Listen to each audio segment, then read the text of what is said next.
¿Qué tal, jóvenes? Muy buenos días, ¿cómo estamos?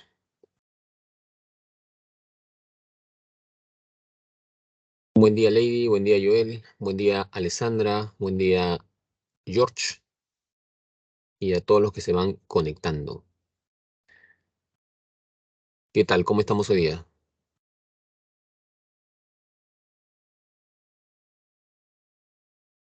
A ver, ¿logra visualizarse la diapositiva? ¿Me logran oír bien? Confírmenme.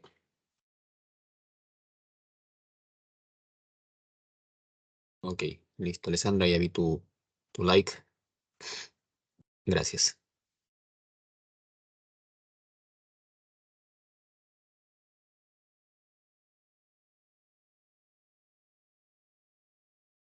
A ver, empecemos con lo siguiente. Vamos a empezar haciendo un ejercicio. ¿Cuántos ochos hay en esa imagen? Tienes 30 segundos para decir.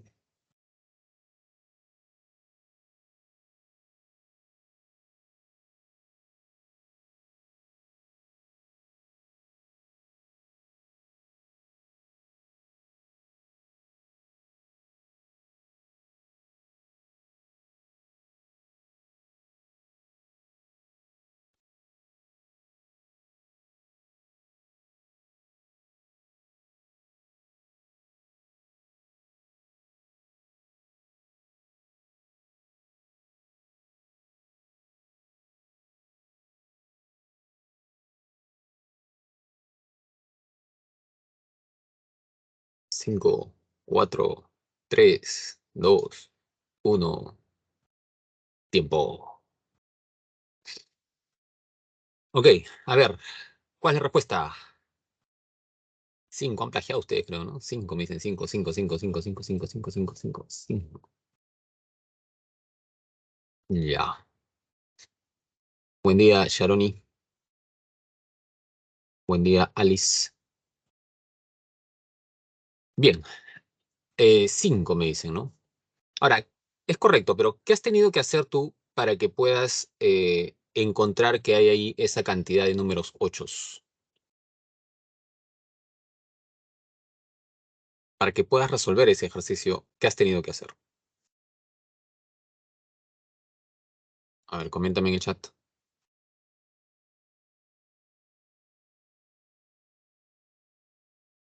Ver todos los signos, dicen, ¿ya? Buscar el primer 8 y de ahí contar, ¿ya?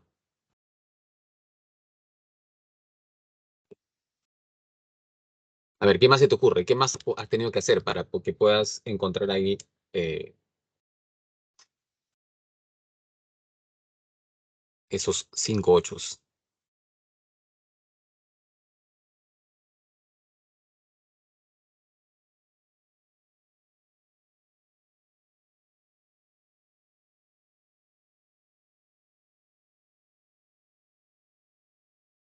Ver más atentamente para encontrar a los 8. Ajá, ya. Ver más atentamente. Atentamente. Prestar mucha atención en cada signo para hallar las diferencias. Mira, en este ejercicio, gracias, gracias por sus respuestas. En este ejercicio, evidentemente, pues vamos a encontrar, eh, quizás sin que te des cuenta, pero ahí has hecho uso de diferentes procesos mentales. El día de hoy vamos a empezar a analizar diferentes procesos mentales, como son el proceso de sensación, de percepción, de atención y de memoria. Hay más procesos, pero hoy día vamos a ver esos 4 procesos mentales. Bienvenidos a esta semana 4 ya del curso. Los saluda el profesor Di Palomino y vamos a empezar con la clase correspondiente al día de hoy. Empezamos con este ejercicio introductorio. Evidentemente, para que tú hagas esto, para que puedas resolver esto, primero te preguntan cuántos ochos hay, lo cual significa que tú tienes ya en tu mente, ¿sí? Tienes claro lo que es un 8. Para que puedas resolverlo, ¿eso qué implica? Que este número está guardado en tu memoria. Ahí hay un proceso que estás haciendo uso, memoria. Pero ahora, además, o sea, tienes que tener la imagen de ese número en tu memoria, pero además lo estás reconociendo en el momento presente. Cuando tú identificas algo en el momento presente, estamos haciendo uso de este proceso llamado percepción. Pero para que tú identifiques ese número, además, eh, para que le des significado a algo, este estímulo debe ingresar por tus canales, en este caso visual. Si tu visión estuviera mal o no podrías ver, posiblemente se te complique el ejercicio. Y para que tú puedas, digamos, ingresar estímulos en ese aspecto, implica otro proceso como viene a ser la sensación. Pero además, has tenido que de toda esta información que está acá, de todos estos estímulos, seleccionar. Y entonces dirás, acá hay un 8, ¿no? Acá hay otro, ¿no? En fin, y así. Acá hay otro, en fin, ¿no? ¿Qué has estado haciendo? De todos los estímulos, has tenido que dejar todo de lado. Si de pronto en tu calle, en tu zona había de pronto ruido, en fin, has tenido que seleccionar, dirigir tu mente hacia eso. Cuando tú haces eso, estás focalizando, estás atendiendo. De tal manera que en este ejercicio podemos encontrar en práctica esos 4 procesos mentales. Cada uno de estos procesos tiene un propósito, ¿no? Cuando dirigimos la atención hacia un objeto, cuando captamos las cualidades de un objeto, ¿no? Cuando percibimos, cuando recordamos, ¿no? Implica hacer uso de esos procesos. Entonces, vamos a ver el día de hoy estos procesos de sensación y percepción en la primera parte. Recuerden que tenemos 2 horas de clase. La primera hora abordaremos el tema de sensación y percepción. Y la segunda hora, el segundo tema que implica atención y memoria. Bien, vamos a analizar estos 4 procesos el día de hoy. Comenzamos entonces con sensación y percepción. Hago algunos comentarios en el chat. Ok, ya.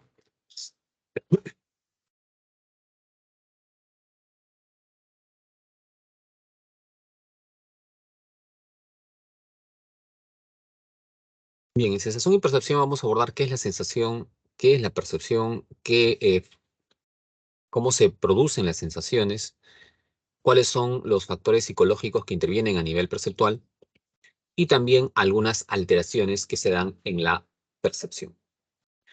En cuanto a memoria y atención, veremos en la atención lo que es la definición, los tipos de atención.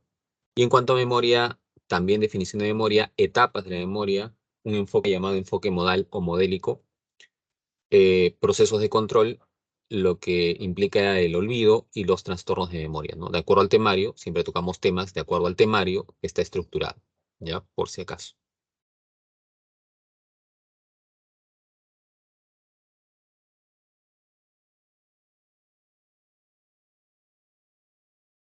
A ver, ¿qué implica este proceso de senso-percepción? ¿Qué es la sensación? ¿Qué es la percepción?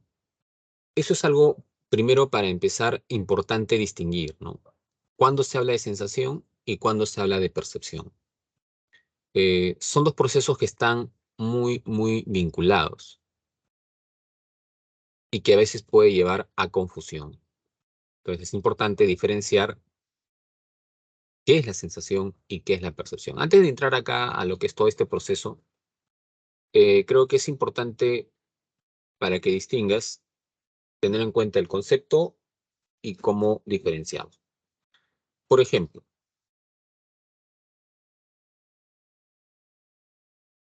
a ver, observa a mí en este momento. Si yo te presento esto, ¿sí? Esto que estoy sosteniendo entre mis dedos, ¿qué es?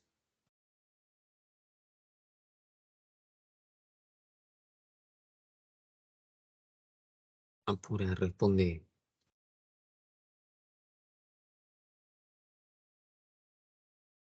Esto, ¿qué es esto? ¿Está difícil?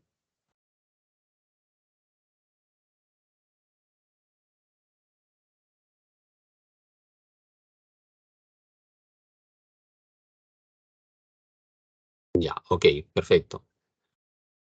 Ahí me estás diciendo que esto es un lapicero, ¿cierto?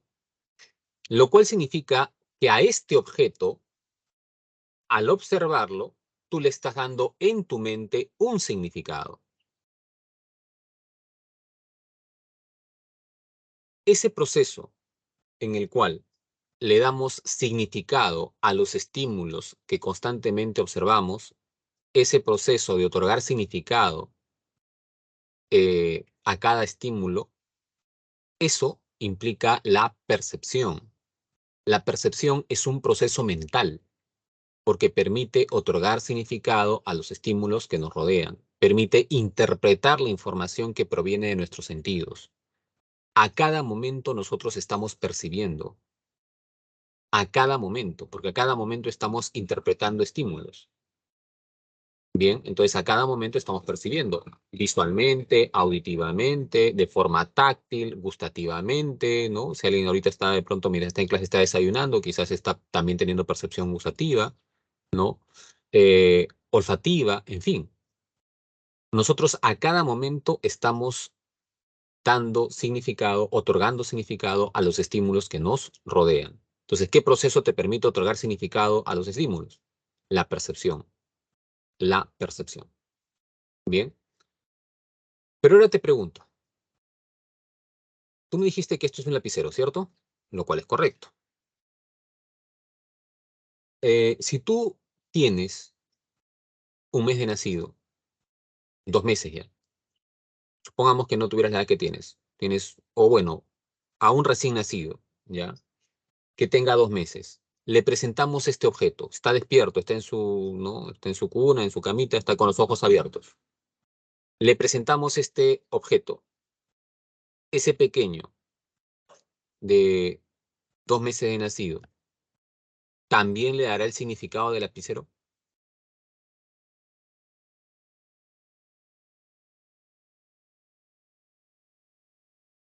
¿Sí o no? Piensa.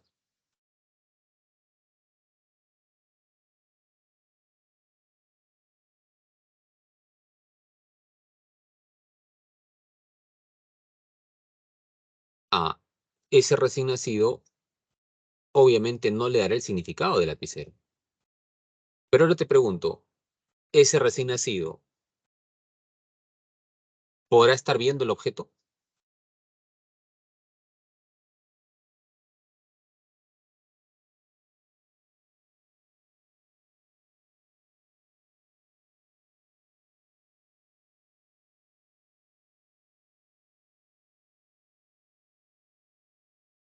¿Lo ve o no lo ve?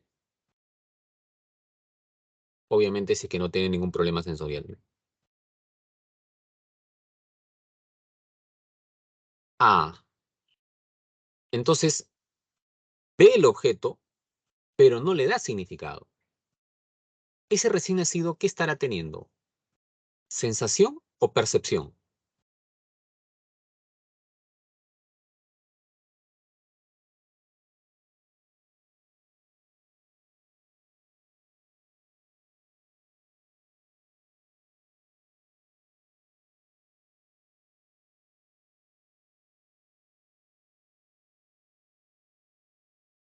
Ah, ya te das cuenta entonces de la diferencia. O sea, son procesos que están estrechamente vinculados. Por eso es muy difícil distinguirlos, ¿no? Nosotros cuando decimos que ese es un lapicero, estamos teniendo ambos procesos, sensación y percepción. Estamos captando el estímulo y le estamos dando un significado. ¿En quién se va a ver sensación pura? En un recién nacido, porque todavía no tiene la experiencia que nosotros tenemos, ¿no? Pero es un recién nacido, simplemente verá esto, pero no le da significado. Eso lo que está teniendo el recién nacido es sensación pura. ¿Qué es la sensación? Cuando se capta cualidades de un estímulo sin otorgarle significado. Como ese recién nacido que capta que acá hay algo, pero no identifica qué es, porque todavía no tiene percepción, pero sí tiene sensación. ¿Se entiende? Entonces, esa es la diferencia teórica principal entre sensación y percepción. En la sensación, captamos cualidades de un estímulo sin otorgarle significado. Nos permite registrar sensorialmente la información de los estímulos, pero sin otorgar significado. La percepción ya implica ese proceso que nos permite darle significado a los estímulos que provienen de las sensaciones. ¿Se entiende la diferencia? Te leo, a ver, ¿se entiende la diferencia?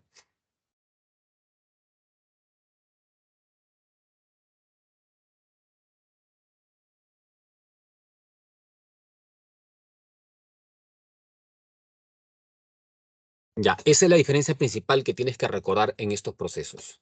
Entonces, en la sensación, capto algo, pero aún no sé qué es. En la percepción implica identificar ese objeto, interpretar de qué se trata ese objeto, ¿no? O ese estímulo que estamos captando. Ahora sí podemos ir con esto. La sensación, por lo tanto, implica un proceso que va de captar el estímulo, o sea, por ejemplo, para que alguien diga, ¿no? O si alguien de pronto toca un objeto, por ejemplo, como esto, y de pronto capta la suavidad del objeto, eso que lo está captando por medio del tacto, la información ingresa por tus receptores sensoriales y llegará finalmente hacia el cerebro. ¿Se entiende? Ese procesamiento es un procesamiento, por eso se dice ascendente. En la sensación están involucrados una serie de órganos de actividad fisiológica. Por eso se dice que es más un proceso psicofisiológico. En cambio, en la percepción implica ya darle significado, lo cual significa que en nuestra mente ya está posiblemente la imagen del objeto y lo que hacemos es interpretar. Por eso se dice que es un procesamiento descendente. Entonces, si se quiere comparar, la sensación es un proceso psicofisiológico, la percepción es un proceso mental, es un proceso ya psicológico. La sensación implica un procesamiento que se da de los receptores hacia el cerebro, un procesamiento ascendente. Eh, la percepción implica un procesamiento descendente, porque es desde la corteza cerebral hacia afuera que se interpreta. Bien. En la sensación, captamos cualidades de los estímulos sin otorgarle significado. En la percepción, ya otorgamos significado a los estímulos que nos rodean. ¿Ok? Entonces, esa es la diferencia principal entre sensación y percepción. ¿Ya? Teóricamente. Hasta ahí. ¿Alguna duda? ¿Alguna pregunta?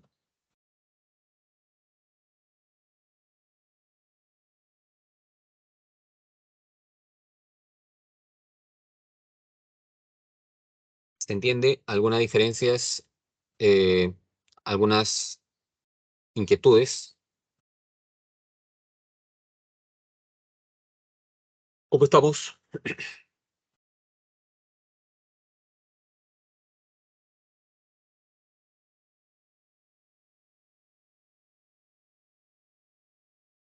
Bien, entonces ahora que está clara la diferencia entre, gracias a lo que respondieron, la diferencia entre sensación y percepción, vamos a entrar primero al campo de las sensaciones.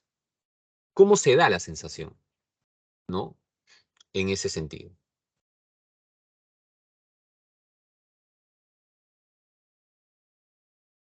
Ya, hemos visto ya esto, definición de sensación y percepción. Vamos a ver ahora cómo se producen las sensaciones, que algunos consideran que es el factor biológico de la percepción.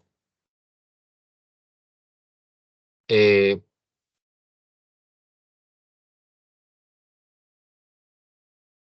a ver,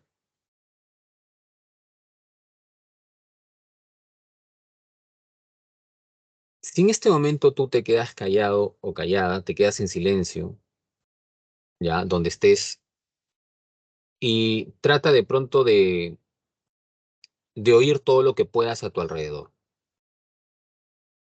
30 segundos.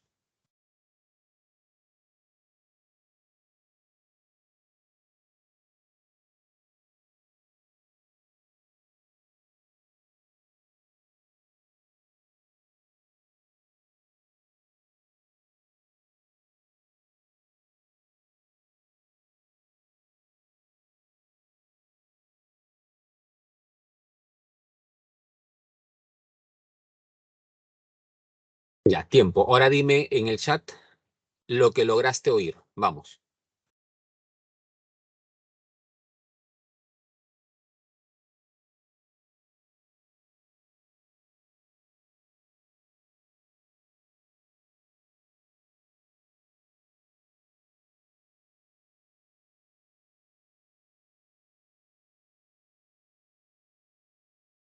No has oído nada. Apura. Ahí está, Nadia dice, el gotero de la cocina.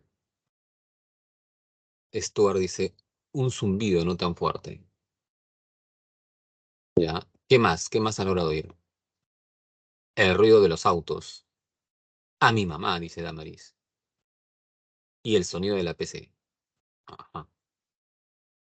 Alessandra dice, el movimiento de la lavadora. Ya. Ok. Para que tú me digas eso, Alessandra, Damaris, Stuart, ¿no? Sharoni, que dice, escucho a mi hermana. Alfonso, que dice, el canto de los pajaritos. Los autos pasar. En fin, ya. Para que me digas eso, ¿qué ha ocurrido en ti? ¿Sensación o percepción?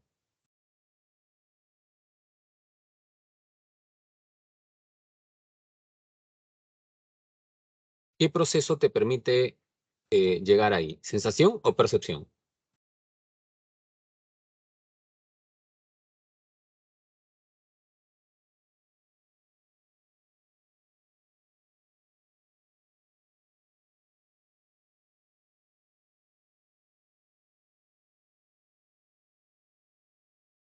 Tamara dice sensación y percepción, no es más percepción, percepción, percepción. Ya. Claro, tiene que haber los dos procesos. Pero ahora, para que tú identifiques, porque ya identificaste ahí, ¿no? Si ya identificaste es porque se ha llegado hasta percepción. No has tenido solamente sensación. Porque si no, no hubieras identificado, ¿no? En cambio, si me dices el goteo de la cocina, el movimiento, el ruido de la lavadora, la voz de mi mamá, ya estás dando un significado. Entonces ya es percepción. Eso ya es percepción, ¿ok?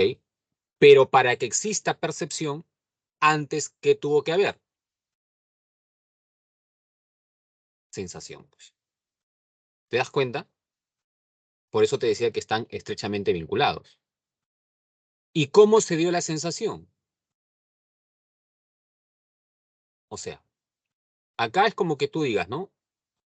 En lugar de qué buena música, ¿no? Vamos a poner el ejemplo que puso una de tus compañeras,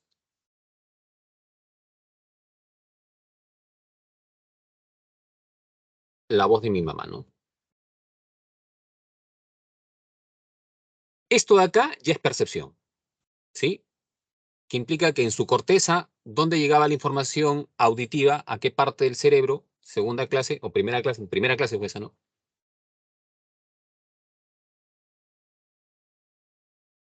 Ya te olvidaste ya, al lóbulo temporal, ¿sí? Al lóbulo temporal. En el lóbulo temporal del cerebro es donde de pronto eh, se procesa la información auditiva.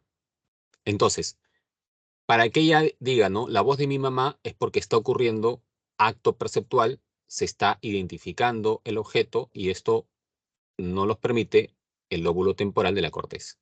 Esto es percepción. Pero ¿cómo la información llegó acá? ¿Cómo la información llegó a esta parte de la corteza? Ah, tuvo que haber todo un mecanismo psicofisiológico que es la sensación. Desde ese momento en que se capta un estímulo, ¿no? Entonces, ¿qué pasó? Que tu mamá estaba, en el caso de ese ejemplo, solamente en ese ejemplo, posiblemente la mamá de ella estaba hablando, ¿verdad? Y al hablar emite energía o no. Eso, esas ondas sonoras van a tener que impactar en el órgano receptor, van a tener que impactar en el receptor sensorial, ¿sí? ¿Dónde está tu receptor sensorial auditivo? Porque estamos hablando acá de información auditiva, ¿no? En tu oreja, no, en tu oído, ¿no? En tu oído. Oreja es esto de acá, el oído es esto que está dentro. Y acá en el oído hay un órgano que se llama órgano de corte, que es el receptor auditivo. Las ondas sonoras tienen que llegar a ese órgano de corte. Bien. Y allí, primero voy a ir a lo general, luego voy especificando, ¿ya? A partir de ahí, la información será llevada por un nervio auditivo. Va a llevar la información y ¿a dónde la lleva? Acá, a la corteza cerebral auditiva. Y en la corteza cerebral auditiva es donde de pronto tu compañera va a identificar, va a decir, ah, la voz de mi mamá. ¿Se entiende? Hasta ahí, ¿estamos claros?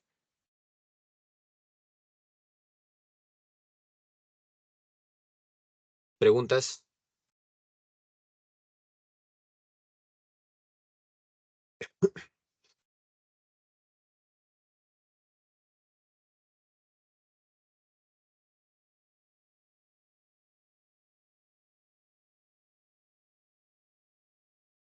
Ya, entonces vamos ahora a lo específico.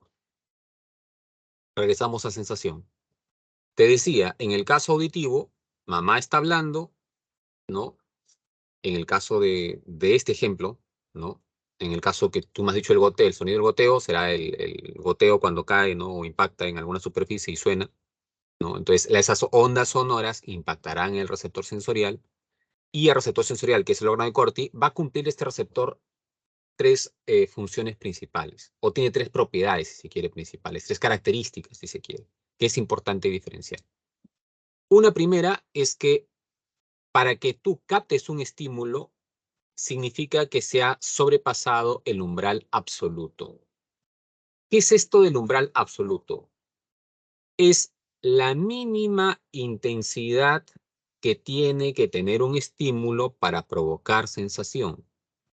Repito, es la mínima intensidad que tiene que tener un estímulo para provocar sensación. Profesor, no entiendo. A ver,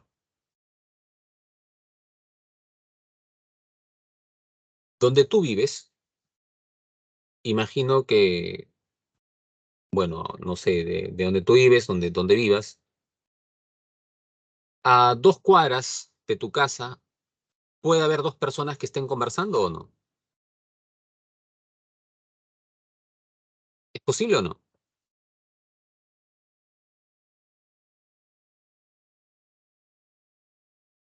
Vamos, sigue mi relación.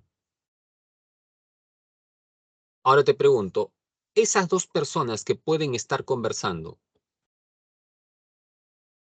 ¿logras oírlos tú?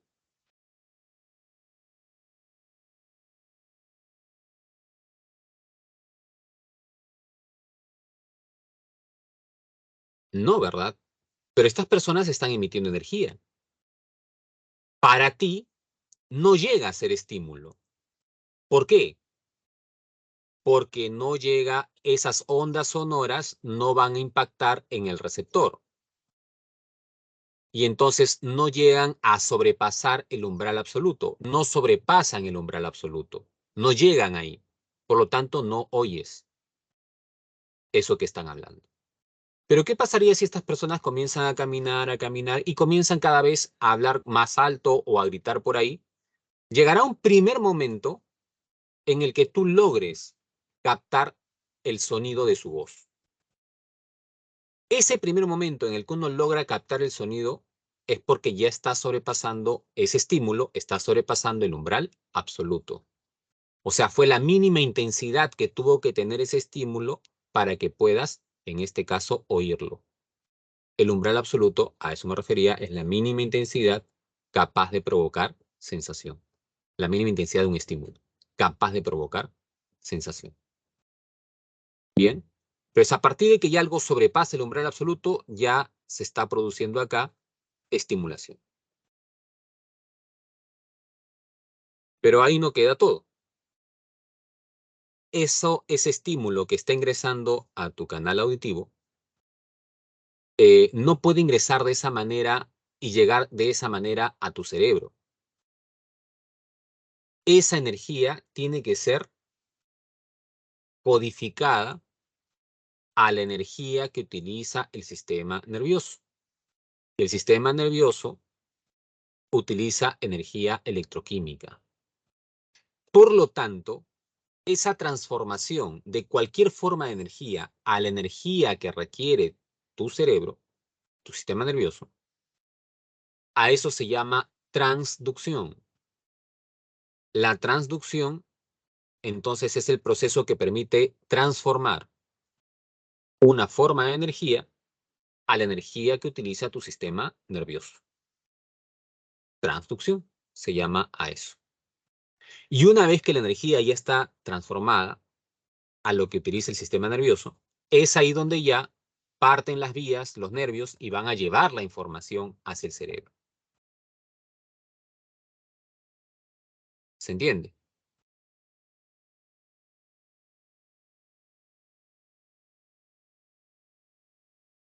¿Queda claro?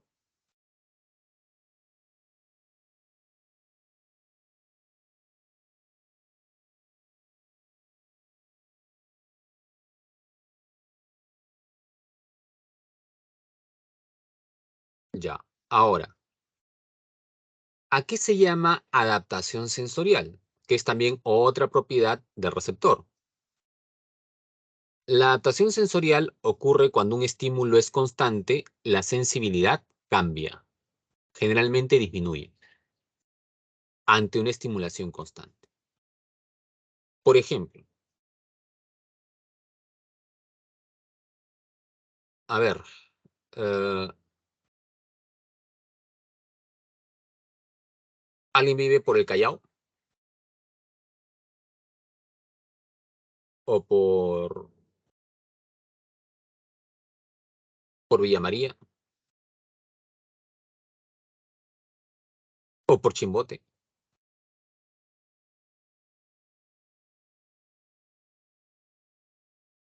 ¿No? Nadie vive ni por el Callao, ni por Villa María, ni por Chimbote.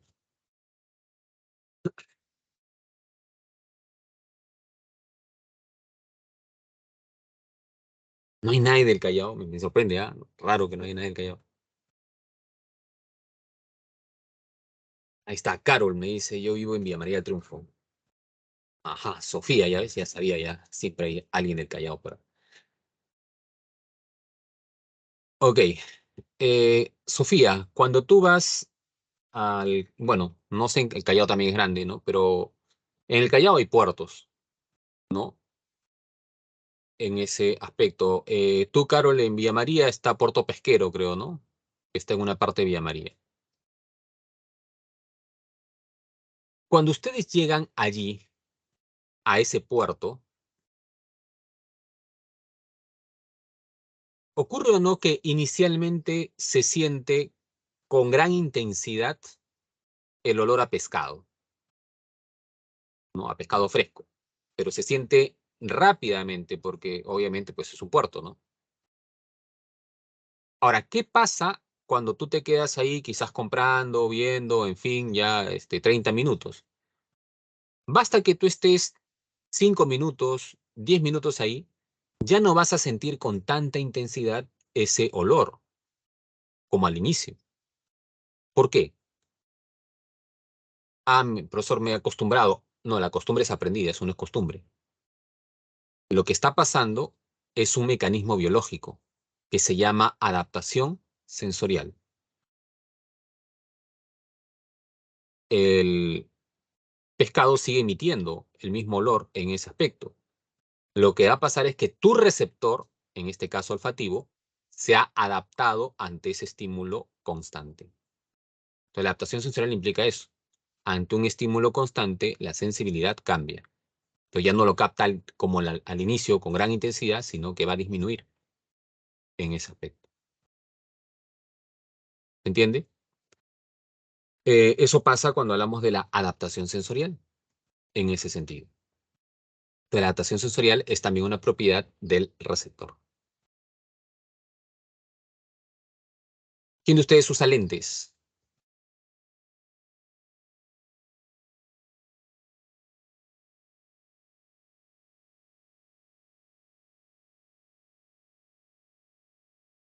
Ah, Alice, Augusto, en fin. Mira, yo no uso lentes, solamente a veces de sol. Pero ya. Supongamos que alguien se pone sus lentes, ¿ya? ¿Sí? Y a veces ocurre que haces esto, ¿cierto? ¿Te pasa o no? Que a veces pones tus lentes así. Y ocurre que a veces te quedas ahí conversando, en fin, en diferentes actividades, ¿no? Y pasa que, no sé si a alguno de ustedes le ha pasado que de pronto dice, oye, ¿dónde están mis lentes? ¿Mis lentes? ¿Te pasa o no?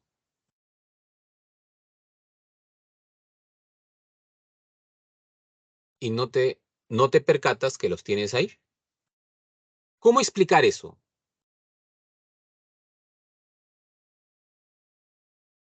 Eso se llama adaptación sensorial, ¿sí? Estoy hablando de los lentes normales, claro. Yo he puesto el ejemplo porque no tengo otros lentes, ¿no? Pero eso se llama adaptación sensorial. ¿Por qué? Porque de tanto rato que tienes esto acá, ya no notas el estímulo. Al inicio lo vas a notar, ¿no? Al inicio vas a notar tu sensación táctil va a hacer que notes la presión de esta parte del lente, ¿no? Con esta parte de tu piel. Al inicio vas a notar la presión, ¿sí? Pero de tanto rato que lo tienes puesto, ya no notas. Entonces, ¿qué ha pasado? Tu receptor sensorial se ha adaptado. Ante ese estímulo constante que está ahí de forma permanente, la sensibilidad cambia, disminuye. A eso se llama adaptación sensorial. ¿Ok? ¿Ahora sí quedó claro? Sofía, me has hecho reír. Me pasó, pero lo tenía puestos. Ya, ya, o sea, en tu caso no lo pusiste arriba. Tenía puesto y no sabías dónde estaban. Ok. Listo. ¿Estamos claros ahí? ¿Se entiende?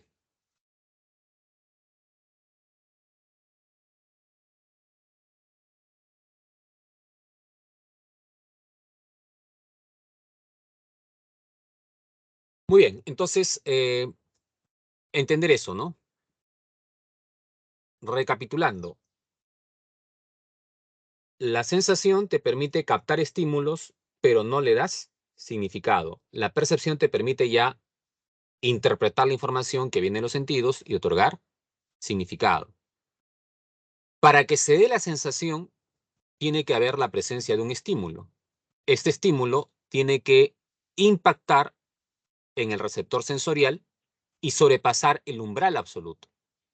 Y una vez que sobrepasa el umbral absoluto, esa energía es transformada a la energía que requiere el sistema nervioso. Ese proceso de transformación se llama transducción. Transformada ya la energía, esta información es conducida, es llevada por un nervio hacia el centro nervioso correspondiente. En este caso es información auditiva, llevará esta información al lóbulo temporal. Y es acá donde ya la corteza auditiva permitirá procesar la información y otorgarle un significado. Cuando le otorgamos significado, eso ya es percepción. ¿Ok? Bueno, hasta ahí esa parte que es un poco compleja a veces de explicar para algunos que no han llevado nunca el curso. Pero creo que ha quedado claro, ¿cierto? Vamos ahora seguimos con sensaciones, pero vamos ahora con las modalidades sensoriales. ¿Cuántas sensaciones existen? ¿No? Cuando tú estabas en el colegio, posiblemente te decían existen 5 sentidos, tus 5 sensaciones. Y es cierto, ¿no? Pero no son las únicas. Tú ya estás a un nivel pre, tienes que entender que no solamente hay 5 sentidos. Esas 5 sensaciones que tradicionalmente te decían son estas, ¿no? Que están de este color. La visión, ¿no? Que te permite identificar forma, color. La audición, ¿no? Que te permite identificar sonidos, ruidos. La sensación olfativa, que te permite identificar olores. La sensación gustativa, que te permite identificar sabores, dulce, salado, amargo, ácido. Y la sensación cutánea. Cutánea es tacto, a lo cual también se llama sensación áptica, que nos permite identificar una sensación de presión, de dolor, de temperatura, de textura. Todo esto implica las 5 sensaciones que ya tú debes saber desde el colegio, porque eso sí, desde el nido lo enseñan, ¿no? Lo nuevo acá es quizás que entender que toda sensación tiene el mismo mecanismo, o sea, en toda sensación, siempre va a haber este proceso, siempre va a haber un receptor, va a haber un nervio que lleve la información y va a haber un centro nervioso. ¿Ok? Lo que va a variar es que cada sensación tiene su propio receptor, cada sensación tiene su propia nervio que lleva la información y cada sensación tiene su propio centro nervioso. Por ejemplo, la visión, el receptor es la retina, ¿no? Tenemos los conos que permiten la visión de día, los bastones que permiten la visión de noche. ¿Y dónde se procesa la información? Una vez que ingresa por receptor, es conducida por el nervio óptico y llevado al lóbulo occipital. Lóbulo occipital, si recuerdas, ¿no? En la gráfica sería acá, ¿no? Lóbulo occipital, ¿ya? La audición, ya lo explicamos en el ejemplo, ¿no? La información llega al receptor, órgano de Corti, nervio auditivo lleva la información y la lleva al lóbulo temporal.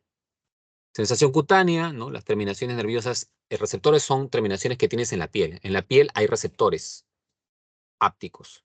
Estos receptores captan la información eh, y va a ser conducida por los nervios hacia el lóbulo parietal. Lóbulo parietal, si recuerdas, área somatosensorial. Bien. Eh, y así, ¿no? Con cada tipo de sensación en ese aspecto. ¿Ya?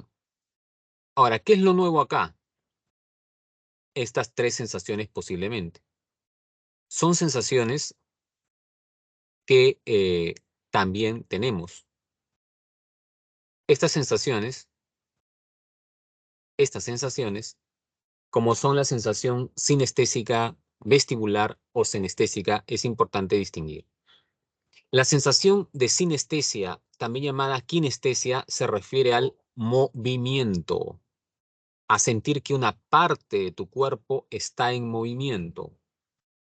Por ejemplo, cuando tú caminas, el caminar es un acto motor, pero tú puedes sentir que hay músculos que se contraen y otros que se relajan.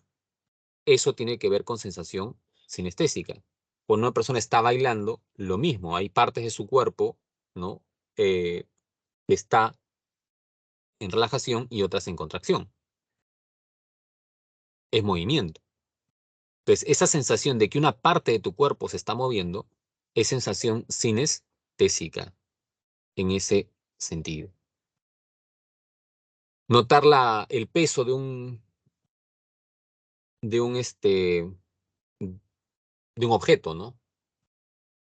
Alguien que de pronto agarra una pesa en ese aspecto, va a sentir como al levantar la pesa hay una parte de tensión muscular y hay una parte cuando suelta la pesa que se relaja, o sea, una parte de sus músculos que se relajan. Esa sensación de un segmento de tu cuerpo que está contraído o relajado es una sensación sinestésica, también llamada kinestesia.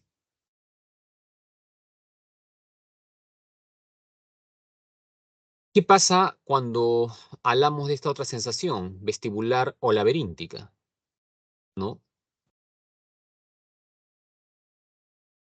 ¿Te ha pasado, por ejemplo, que alguna vez has ido a estos juegos tipo carrusel, ¿no? Pero a una velocidad mayor, a un parque de diversiones, donde de pronto pues te colocas en un juego que da vueltas y vueltas y vueltas y vueltas y vueltas, la silla voladora o situaciones similares. ¿Has ido a algo de ello? ¿No? ¿Nunca?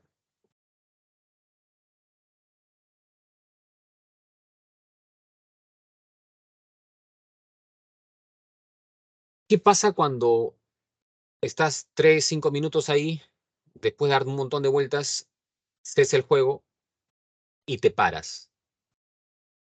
¿Qué sientes?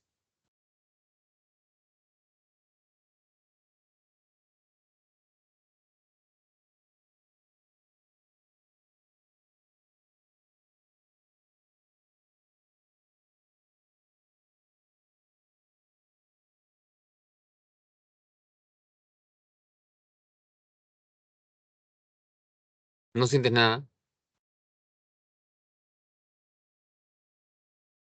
Ajá, nadie dice ligeramente mareada. Ok. Todo da vuelta, dice Stephanie. Y cuando intento caminar me di contra un poste. Ya. Ok. Bueno, ese mareo es o no es una sensación.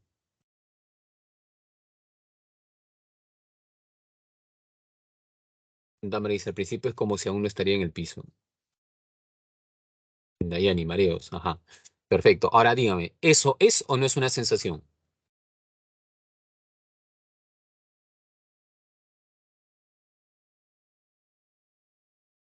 ¿Qué tipo de sensación sería? Profesor, ¿es sinestesia porque ha habido mucho movimiento? No, cuidado. Ahí el movimiento no lo estás haciendo tú, el movimiento lo está haciendo la máquina, ¿sí? Esa sensación de mareo es una sensación vestibular o laberíntica, porque esto va a ocurrir cada vez que hay algo que altere el equilibrio de la rotación en el espacio. Nosotros constantemente estamos teniendo sensación vestibular, solamente que no nos damos cuenta. Yo para estar sentado y no caerme tengo que tener cierta posición, ¿no? Lo mismo tú que estás escuchando la clase. Cuando te paras y caminas, hay cierta sensación también ahí en ese aspecto, no en el caminar, sino en el mantener el equilibrio.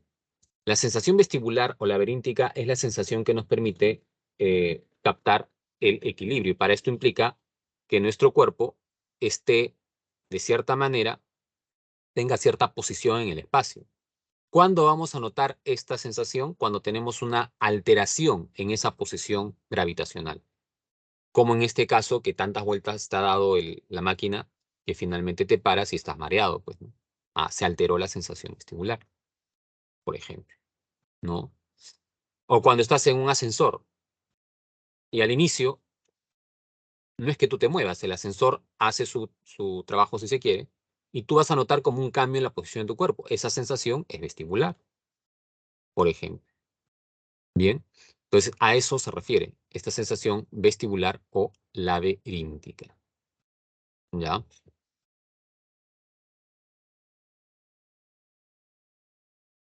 Y finalmente, la otra sensación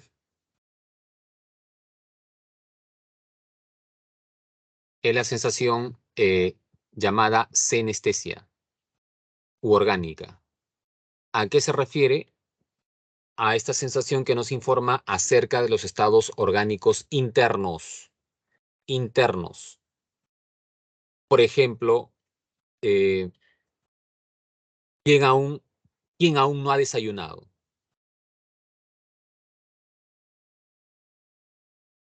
¿Quién todavía no desayuna?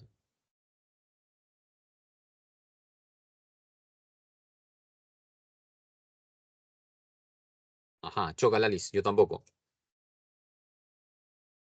Pregunto, si tú no has desayunado y no has ingerido alimento desde ayer en la noche, o quizás antes, posiblemente, ¿qué vas a experimentar? ¿Qué sientes?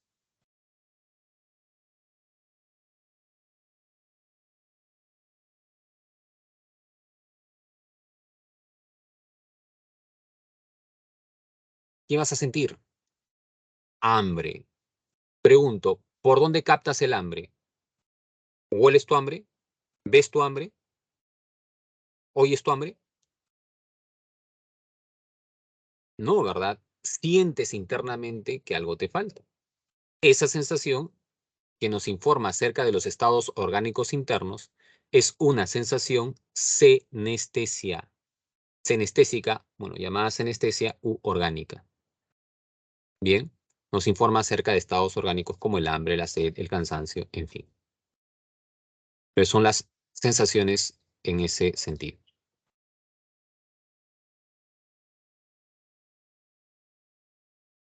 ¿Está claro?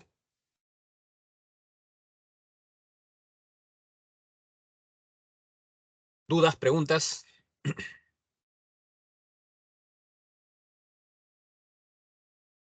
¿No hay? Ok, todo bien, me dice Alessandra, Nadia, Sofía, Abigail. Muy bien, chicas. Sigamos entonces. A ver, si me has entendido. Stephanie, ¿tienes alguna consulta? Colócala en el chat. O si gustas por audio.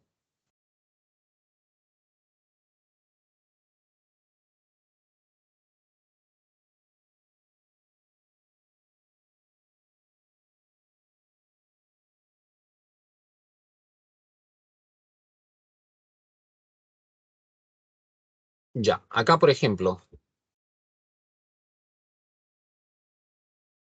cuando una persona está corriendo, ¿no? Está en una maratón, por ejemplo, acá, esta sensación va a ser sinestésica, sí. ¿Por qué?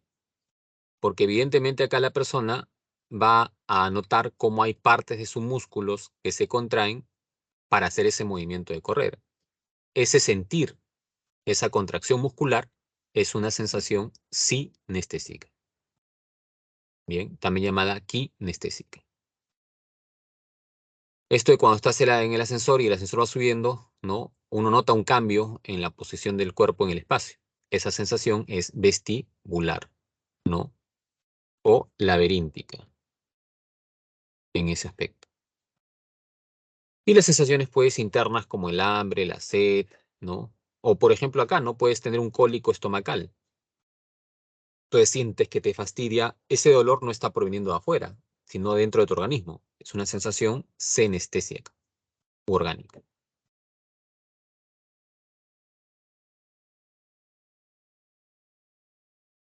Ahí está, justo la pregunta, Stephanie. Dice, ¿el dolor que se siente por una infección o un dolor de apéndice, qué sería? Depende, pues, ¿no? Depende dónde esté localizado el dolor.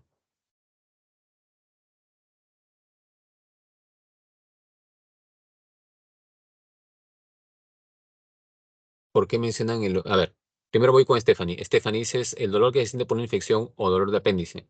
Bueno, el dolor de apéndice sí, ¿no? El apéndice es un órgano evidentemente interno. Por lo tanto, la sensación, si te está informando del medio interno, sería sensación senestésica. Bien, sería esta de acá. ¿Se entiende? ¿Ok? Ahora, si es un dolor, por ejemplo, causado por una infección, te dirías una herida en la piel, ¿no? Eh, y no la cuidaste quizás y se comenzó a infectar, ahí la información ya no está proveniendo de dentro, sino de fuera. Esa sensación ya sería táctil, o sea, cutánea. Depende, por eso te decía, depende de dónde proviene la infección, ¿ya? En ese aspecto.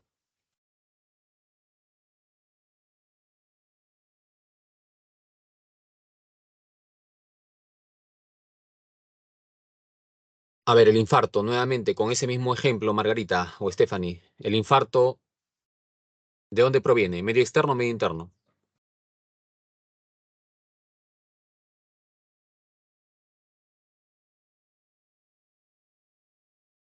Interno, entonces, ¿qué sería? ¿Qué tipo de sensación sería?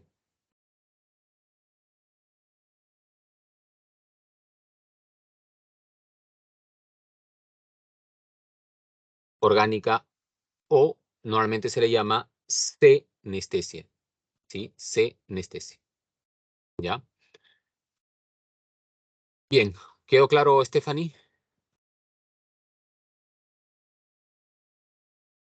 ¿Quedó claro? Mauricio, no entiendo tu pregunta.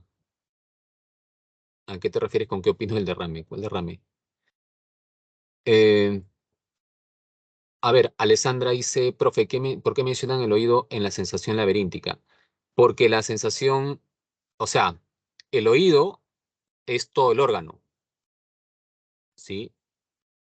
Lo que está, hay partes del oído que tienen que ver con receptores auditivos y hay partes del oído que tienen que ver con la información vestibular. Por eso cuando una persona se daña, por ejemplo, esto de acá,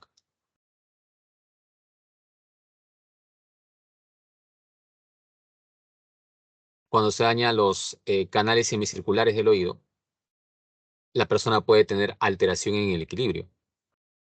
O sea, el oído no es solamente audición, también el oído tiene que ver con funciones de equilibrio. Solamente que hay un oído interno, un oído medio, en fin, ya esos son aspectos biológicos, ¿no? Y algunas de esas partes tienen que ver más con la audición y otras tienen que ver más con el equilibrio, ¿ya? Eso.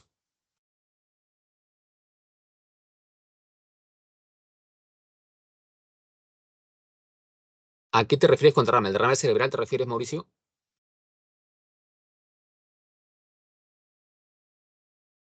Si es así, evidentemente, pues porque es un órgano interno, ¿no?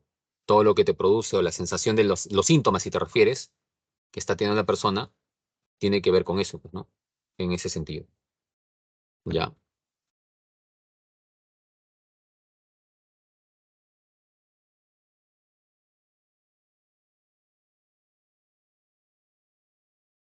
Y ahí, por si acaso, no es lo que yo opine, ¿eh? Ya recuerden que opinión no es lo mismo que concepto.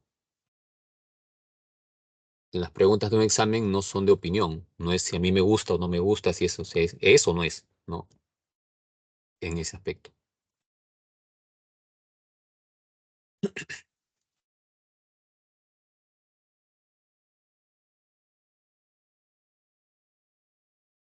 Bien, sigamos entonces ahora ya con el tema de percepción, ¿ya? Recordad que la percepción implicaba interpretar las sensaciones, darle significado a las sensaciones. Entonces, ¿qué ocurre para que le demos significado a las sensaciones? Una de las escuelas que más aportes tuvo respecto a este proceso de percepción fue sin lugar a dudas la Gestalt.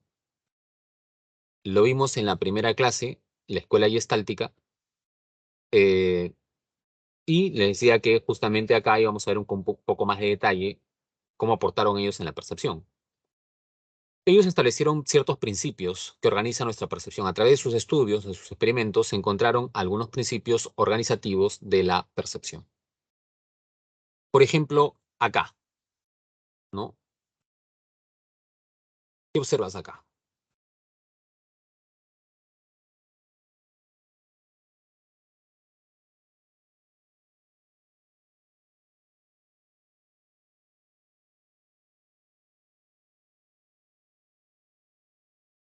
A ver, esta figura, rapidito, dime en el chat, ¿qué observas?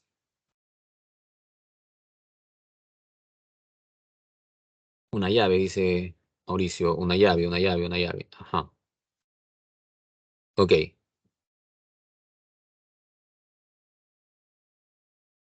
Hablar de figura y fondo implica lo que destaca en tu percepción a primera impresión. Eso es figura. Fondo es lo suplementario, lo complementario. Siempre en nuestra percepción hay una figura y hay un fondo, ¿no? Lo que ocupa el plano principal es figura. Lo que ocupa el plano secundario es fondo. Si en este momento tú estás expuesto a una serie de estímulos, pero estás concentrado, atento a mi clase, yo estaría pasando a ser ¿qué en tu percepción? ¿Figura o fondo?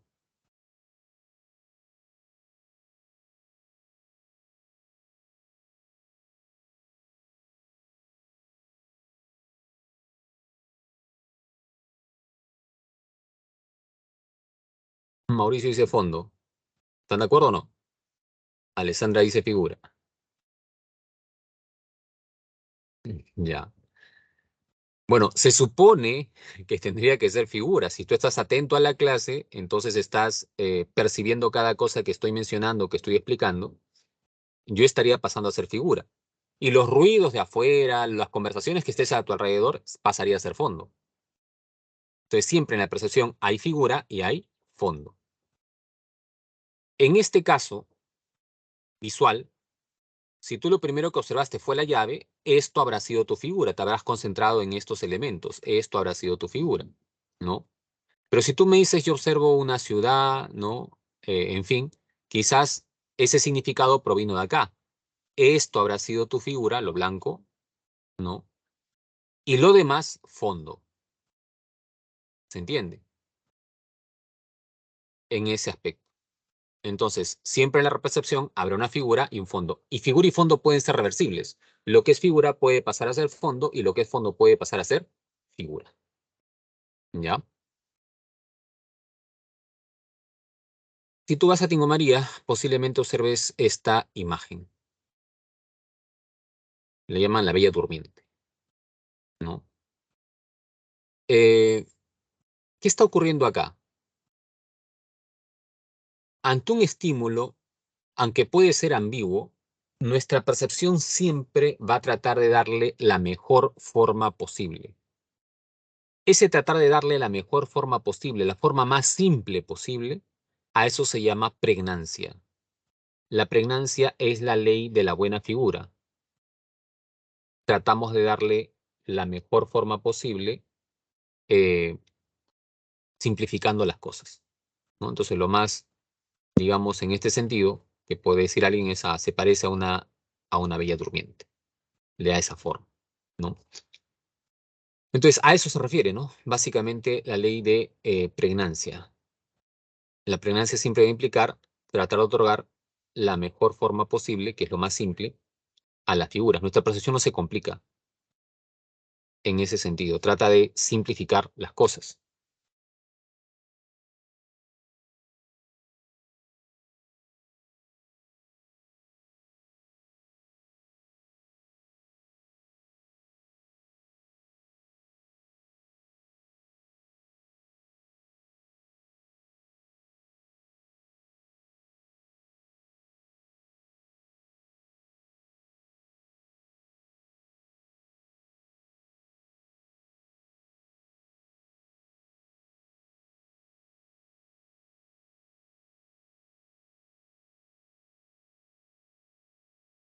He puesto algo en el chat.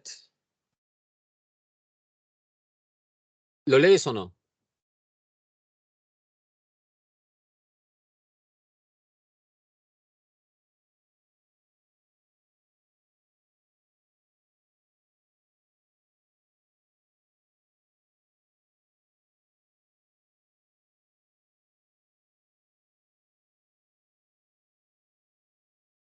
Ya, tradúceme, traduce.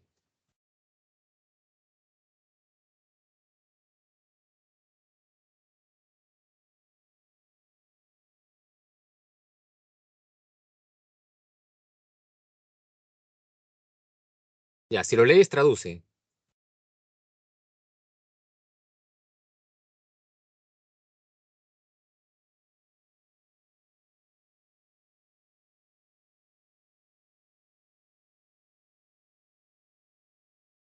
Ajá.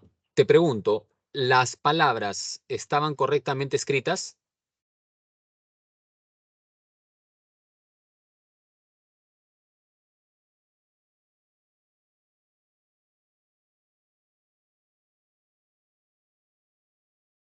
¿Está correctamente escrito lo que está ahí?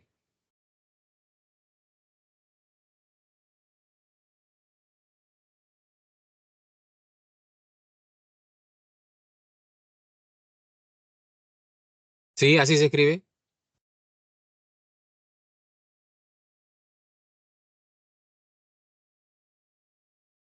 No está correctamente escrito. Pero ¿qué hace tu percepción? Para tratar de darle un significado, trata de ajustar lo mejor posible. Y eso mejor posible, ese tratar de ajustar lo mejor posible, se basa en lo simple, eso se llama pregnancia. Lo que está ocurriendo ahí es lo mismo, es pregnancia. ¿Ya? Entonces, la pregnancia se refiere a eso, la ley de la buena forma o la buena figura se le dice. Hay también principios de agrupamiento o de agrupación de estímulos. Acá, ¿logras ver la mano o no?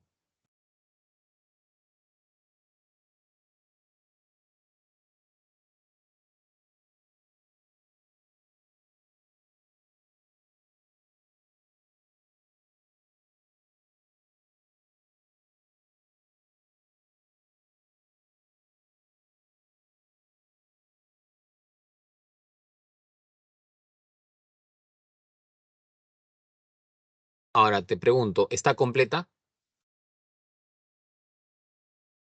No, ¿verdad? ¿Qué está ocurriendo entonces? Tu percepción te lleva a completar la parte que falta para tratar de darle un significado. ese completar la parte que falta, ese completar formas inconclusas en nuestra mente para otorgarle significado a algo, a eso se llama ley de cierre. Bien. ¿Cuándo es semejanza? Cuando agrupamos según el parecido. Imagínate de pronto acá esto tradicional, que es la costumbre, ¿no? Del Señor de los Milagros, la procesión. ¿Y qué pasaría si una persona está demorado, pero no porque ha ido a la procesión, sino está transitando por acá, pero se le ocurrió ese día vestirse de morado? Es posible que al estar cerca a ellos, bueno, no tan cerca, ¿no? Pero estar por ahí y estar con esta vestimenta para un tercer observador, para alguien que está observando, dirá, ah, forma parte también de la procesión, cuando quizás está yendo a su trabajo, ¿no? Entonces, este aspecto implica ley de semejanza, cuando agrupamos de acuerdo al parecido, en este caso, al color de la vestimenta. Bien.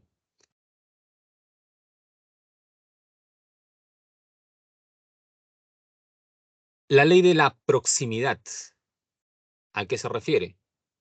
A agrupar elementos que están cerca como parte de un todo. De lo que ha pasado, ¿no? Recientemente, lamentablemente, en esto de las protestas y las marchas, donde puede haber gente que realmente va a elevar su voz de protesta, como también puede haber otras personas que se aprovechan de ello, en fin, ¿no? Y como hay gente también que puede estar transitando sin necesidad de, ¿no? Forma parte de ello. Pero, como pasa acá, ¿no? Detienen a una persona que caminaba eh, y que no estaba realmente en esa manifestación.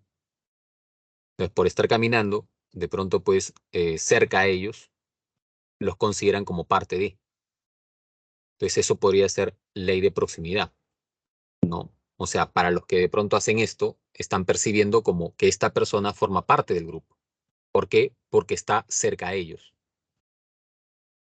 Entonces, eso puede ser un ejemplo de ley de proximidad. Y la ley de continuidad implica, pues, que ante un patrón direccional que va dejando un estímulo, se agrupa como un todo. Alguien puede de pronto agrupar estas huellas y decir pertenecen a la misma persona, ¿no? Entonces va generando el rastro o va tratando de ver por dónde fue la persona.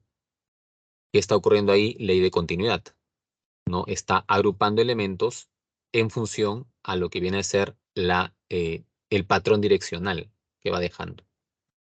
Es otra ley en percepción. Bueno, esas son las leyes planteadas por la Gestalt. Hay otras leyes también, mejor dicho, otras teorías que explican la percepción, ya desde una óptica cognitiva, ¿no? Teorías cognitivas como por ejemplo el reconocimiento de formas. Esta teoría de reconocimiento de formas nos habla pues acerca de que siempre para que tú percibas algo es porque la percepción está estrechamente vinculada a la memoria, te dirán. O sea, nosotros identificamos en el momento algo que ya tenemos en nuestra memoria. ¿Se entiende? Y ahí vamos a encontrar esto de la igualación a un patrón o plantilla, los prototipos y el análisis de características o de rasgos. ¿A qué se refiere la igualación a una plantilla o a un patrón? A lo siguiente, ¿no? Eh, para que lo entiendas rápido, ¿alguna vez tú has ido a un centro comercial, a un supermercado, imagino? Entonces vas y compras un producto, ¿no? Supongamos que alguien compre, ya quiero comprar un mouse, ¿ok? ¿Cómo la persona que está atendiendo en caja sabe el precio de esto? ¿Cómo?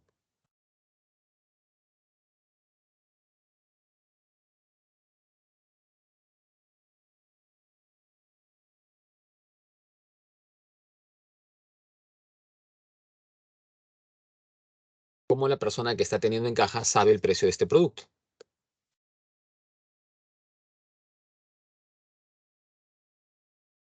¿Qué se te ocurre? A ver, dime, rápido.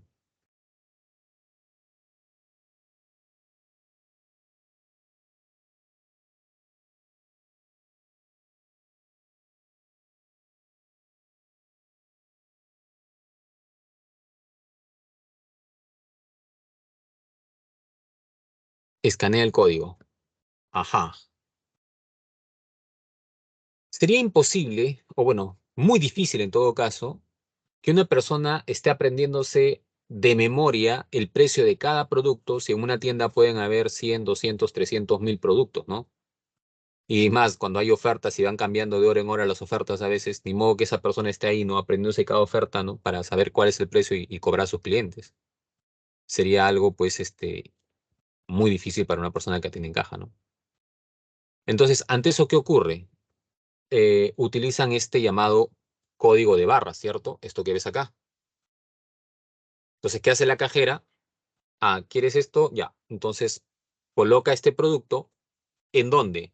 En la lectora, en esa computadora, y tiene exactamente que encajar con esto, y inmediatamente eso ya está en la memoria del sistema, en la memoria de la computadora, encaja y arroja directamente el precio del producto. Es automático, ¿no? Profesor, ¿eso qué tiene que ver con esta teoría? Es muy parecido.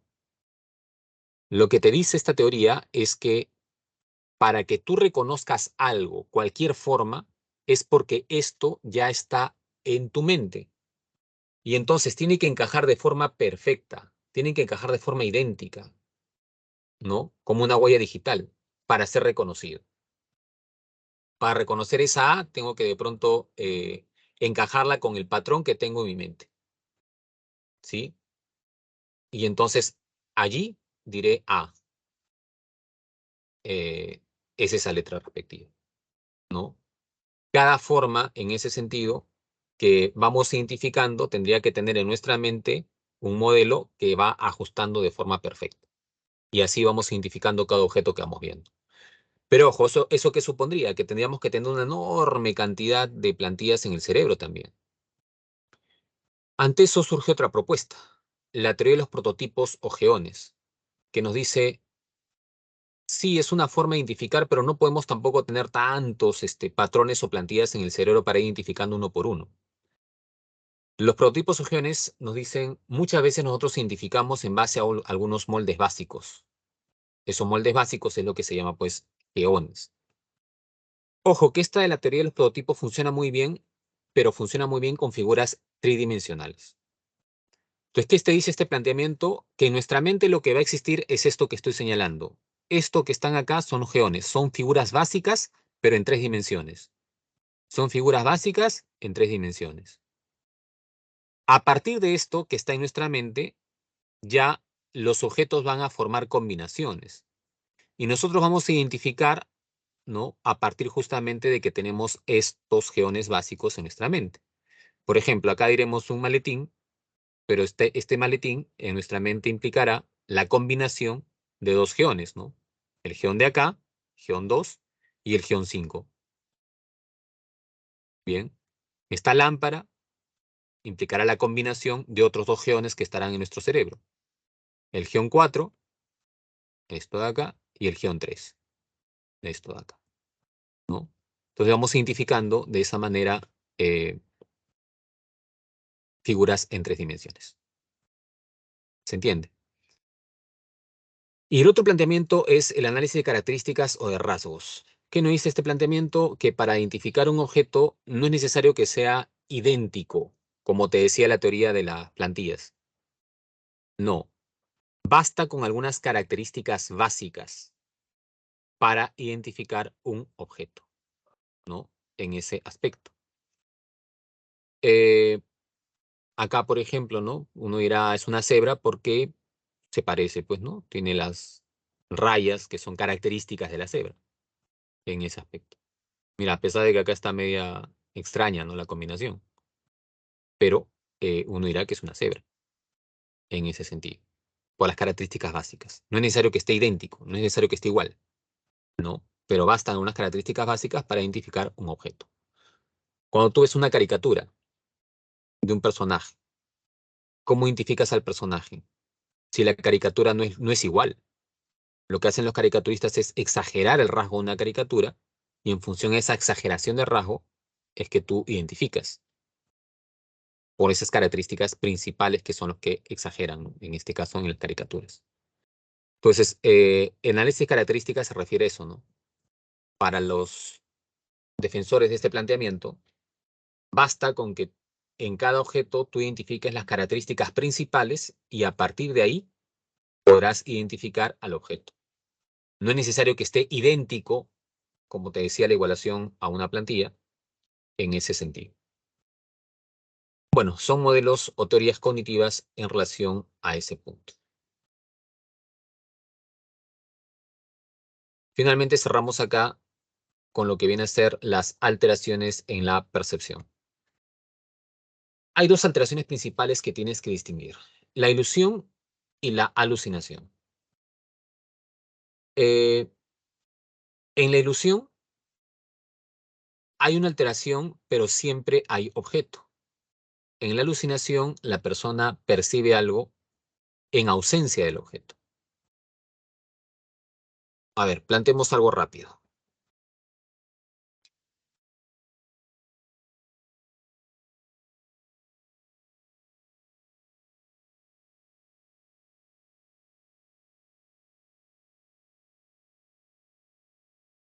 ¿Algún voluntario por acá?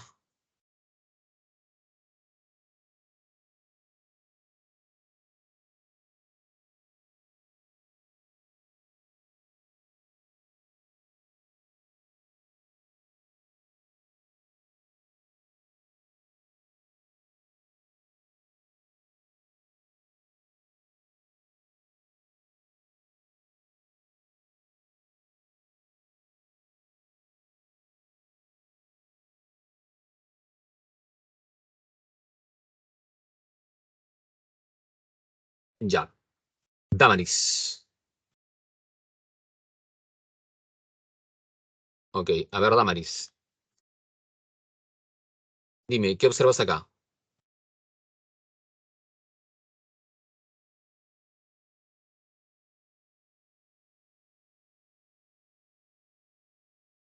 Ah, Alessandra también. Ya, ok, chévere.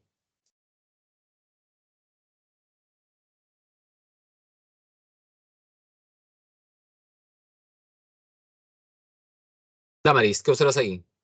Rápido, rápido.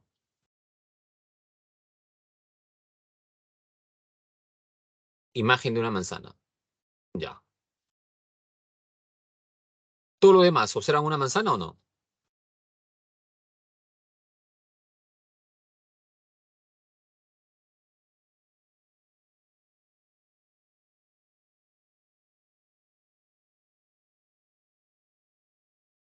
Pregunto, entonces, ¿la percepción de Damaris es normal o está alterada?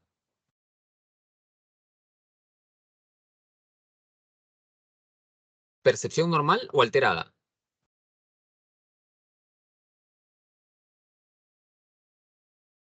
Normal. ¿Por qué?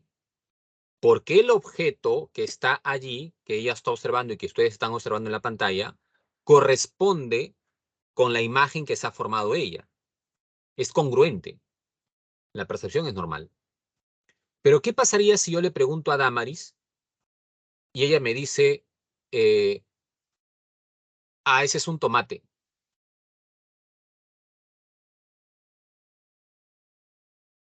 Pregunto, si ella me dijera eso es un tomate, ¿su percepción es normal o alterada?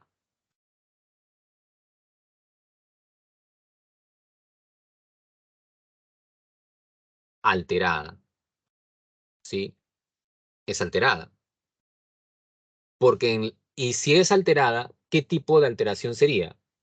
¿Ilusión o alucinación?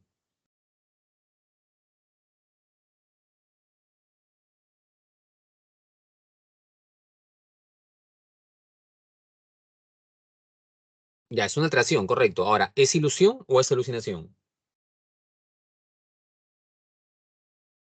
Es ilusión. ¿Sabes por qué? Porque hay objeto. el objeto está ahí en la pantalla.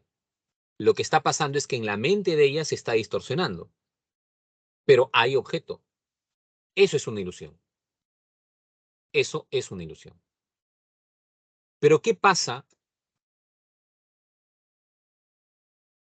si yo le digo, Damaris, ¿qué observas en la pantalla? Y ella me dice, profesor, mira, así como está ahorita, así como he puesto ahorita la pantalla. Y ahí ella me dice, profesor, yo observo manzanas que están volando. Es más, no solamente en la pantalla, acá también en mi cuarto comienzan a volar las manzanas. Pregunto, ¿percepción normal o alterada?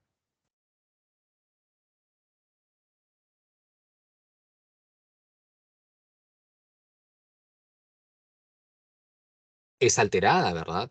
Ahora, ahí en ese caso, ¿hay o no hay objeto?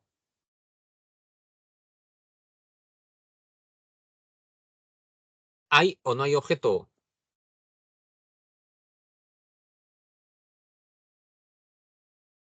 No hay objeto, pues. Y si no hay objeto, se percibe algo que no existe, se percibe algo en ausencia de un objeto, eso es una alucinación. Lo que ella estaría teniendo en ese caso sería una alucinación visual. Percibe cosas que no existen, percibe como si viera cosas que no existen. Bien. ¿Se entiende la diferencia entre ilusión y alucinación? Regresemos acá entonces. Esto que puede llevar a que de pronto eh, las líneas pareciera que estuvieran oblicuas, diagonales, en fin, en realidad son paralelas. Pero la forma como está construido el objeto te lleva a distorsionar la percepción. Eso es una ilusión. O sea, nos puede engañar. La imagen nos tiende a engañar acá. Pareciera que esto fuera líneas oblicuas, pero no, en realidad son líneas paralelas. La imagen está configurada para llevar a distorsionar, en este caso, la percepción. Hay objeto, es una ilusión. Pero ¿qué pasa cuando la persona, por ejemplo, escucha voces que no existen? Ah, eso es una alucinación. ¿Se entiende?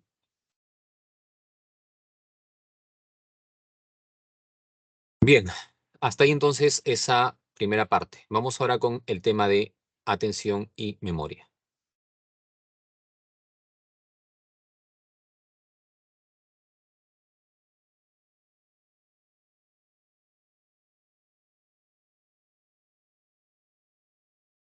¿De qué depende que puedas recordar mejor una información?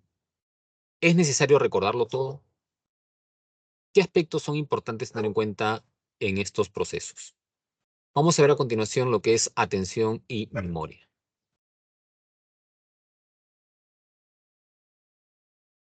Entender la atención como un proceso de filtraje de información. La atención es un proceso en el que nosotros constantemente estamos seleccionando información. Nosotros estamos bombardeados por estímulos a cada momento. A cada momento estamos expuestos a diferentes estímulos, pero no todos van a mantenerse en nuestra mente. ¿Por qué? Porque la atención es como ese embudo que va filtrando información. Entonces, cuando estamos atentos, dirigimos nuestra conciencia, dirigimos nuestra mente hacia algo. Eso implica atender. La atención es un proceso que permite dirigir la conciencia, que permite focalizar la conciencia, que permite focalizar la mente hacia un objeto. Entonces, de todos los estímulos, nuestra atención va filtrando, va seleccionando y solamente algunos llegarán a otro nivel. Como en este caso, ¿no? Hay diferentes estímulos, pero uno de ellos es el que se mantiene. Eh, Hay tipos de atención. Tenemos la atención sostenida, la atención dividida y la atención selectiva. ¿Qué implica la atención sostenida?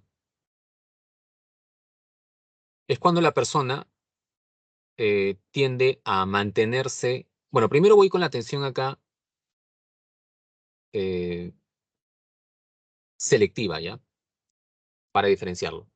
Selectiva implica cuando la persona diferencia un estímulo de un conjunto. O sea, la atención permite seleccionar información. Entonces, de los diferentes estímulos, capta este, ¿no? De pronto la persona tiene interés por un texto, por un libro, ¿no? En fin, y de todos los libros que hay acá, su atención lo lleva a dirigir su conciencia hacia ese objeto y diferenciarlo de los demás. Es una atención selectiva. Cuando la atención es sostenida, ojo ahí, cuando además de seleccionar la información, la atención permanece por un tiempo determinado, la persona permanece atenta al estímulo por un tiempo determinado y se esfuerza por atender el estímulo.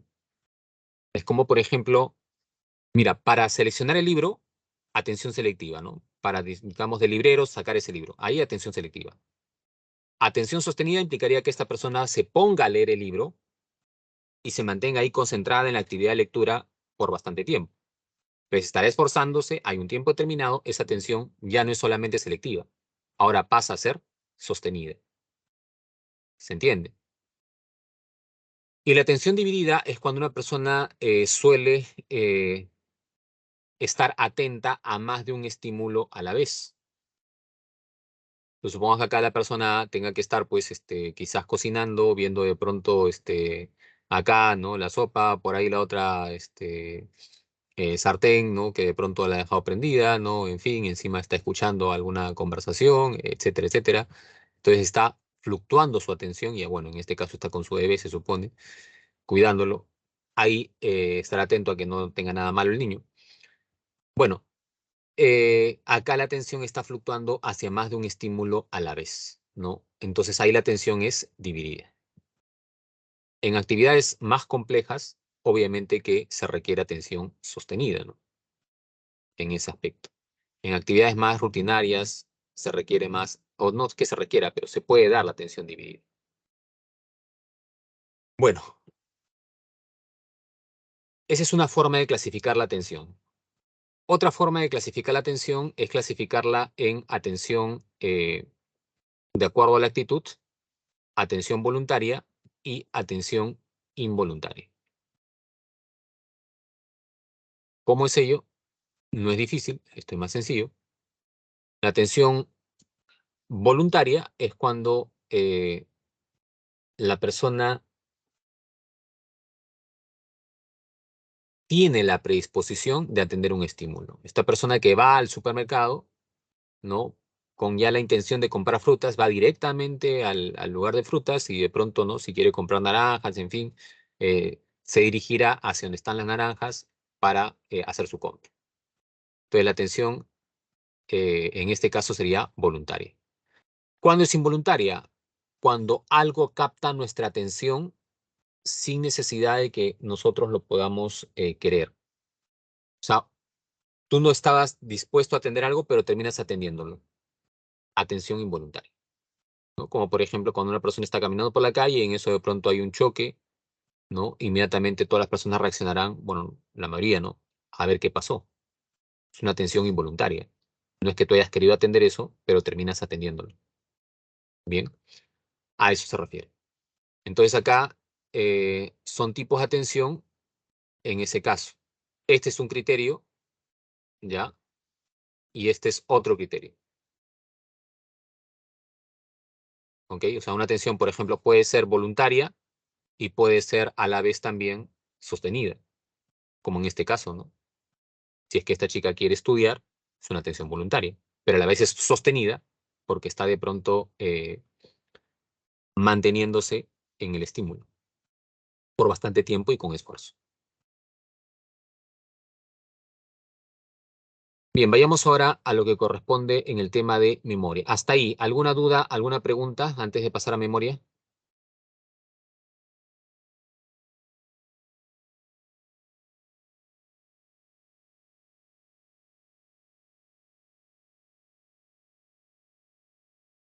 ¿Dudas, preguntas?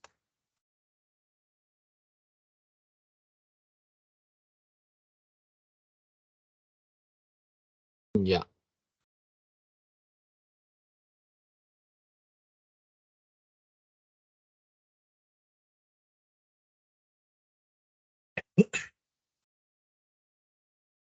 ¿Listo?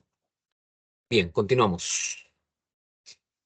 La memoria es un proceso que permite básicamente estos tres momentos. Permite registrar información, permite almacenar información y permite recuperar información. Se habla de una metáfora computacional en el sentido, pues, que parecido a lo que ocurre en un sistema de memoria en la computadora. Este sistema de memoria registrará información, almacena información y se recupera información cuando la necesites. En tu mente pasa algo similar.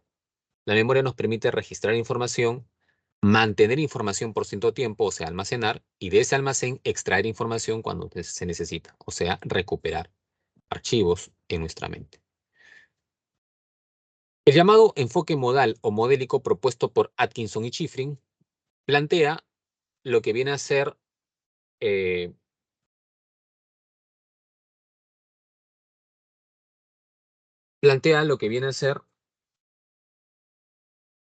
estos tres almacenes en la memoria. Este enfoque modélico plantea principalmente este registro sensorial, el almacén a corto plazo y el almacén a largo plazo. Entonces, ¿a qué se refiere con registro sensorial o almacenamiento sensorial? La información que proviene a través de tus canales sensoperceptuales, a través de la sensación y la percepción, se va a registrar en tu memoria. Ahora, a partir de ahí, dependiendo del tiempo que permanezca, la información pasará a corto plazo o llegará a largo plazo o se perderá. Si la información se mantiene por menos de un segundo, es porque esa información solamente llegó a nivel sensorial, registro sensorial. Si la información sobrepasa eso, sobrepasa ese tiempo y ahora se mantiene hasta, puede ser hasta 30 segundos, esta información entonces habrá llegado a corto plazo. Y si la información sobrepasa esto y llega a mantenerse por minutos, por horas, por años o toda tu vida, esa información ha llegado a largo plazo. Entonces, de acuerdo a este enfoque modélico, acá lo que hay es un almacenamiento y transferencia de la información. La información para que esté en largo plazo antes tuvo que estar en corto plazo. Y antes de estar en corto plazo tuvo que estar a nivel sensorial. ¿Sí? A eso se refiere con este aspecto en niveles de almacenamiento. Antes de entrar más a detalle, ¿hasta ahí alguna duda?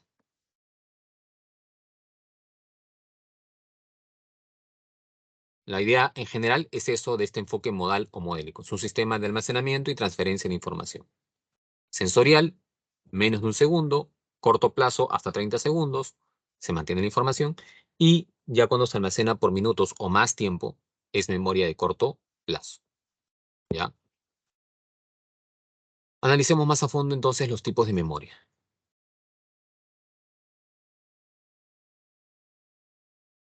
Almacenamiento sensorial, como te decía, la capacidad es, llega, ¿no?, a menos de un segundo.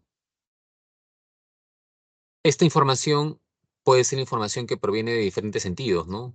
Se llama ecoica cuando es información auditiva, icónica cuando es visual, áptica cuando es por medio del tacto, la piel, olfativa, ¿no? Olfato, y obviamente las sensaciones gustativas que van a registrarse en la memoria serán de este tipo, ¿no? Memoria gustativa. Entonces, en cualquier caso, esta información que llegue a menos de un segundo es memoria sensorial. Te dije que si la información se transfiere a corto plazo, es porque ya sobrepasó este tiempo del segundo. Entonces llega de pronto a mantenerse entre 15 a 30 segundos y esta información es memoria de corto plazo. Acá la capacidad es limitada. ¿Limitada a cuánto? ¿Limitada a qué? Acá se habla de las unidades de información. En corto plazo, lo que vamos a poder almacenar es entre 7 más menos 2 unidades de información. Profesor, no entiendo. O sea, lo que tú vas a poder almacenar a corto plazo en este tiempo, ¿ya? Será esta cantidad de unidades. 7 más 2, lo máximo que puedes almacenar es 9. Lo mínimo que puedes almacenar es 5. ¿Qué es una unidad de información? Palabras, números, por ejemplo, ¿no? Lo cual significa que si, por ejemplo, te doy un listado de palabras, lo que tú vas a poder almacenar va a ser mínimo 5, máximo 9 palabras. ¿Ya? Profesor, no le creo. A ver, Alessandra, ¿todavía estás dispuesta a participar?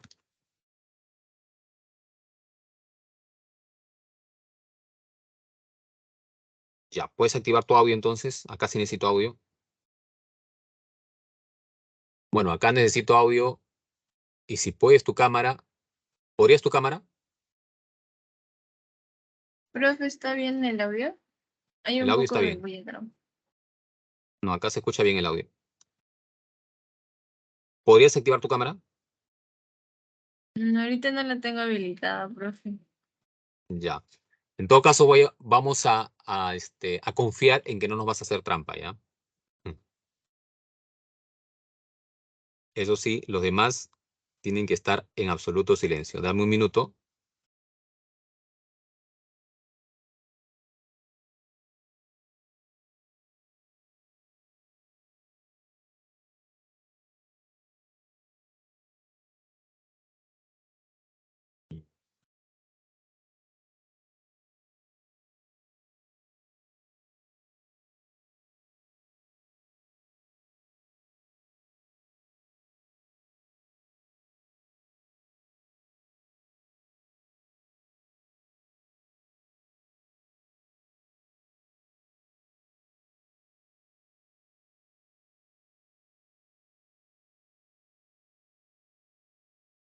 Dos, tres, cuatro, cinco.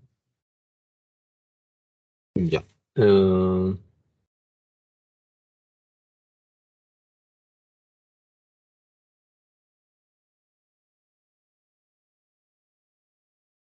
ok, ¿lista, Alessandra?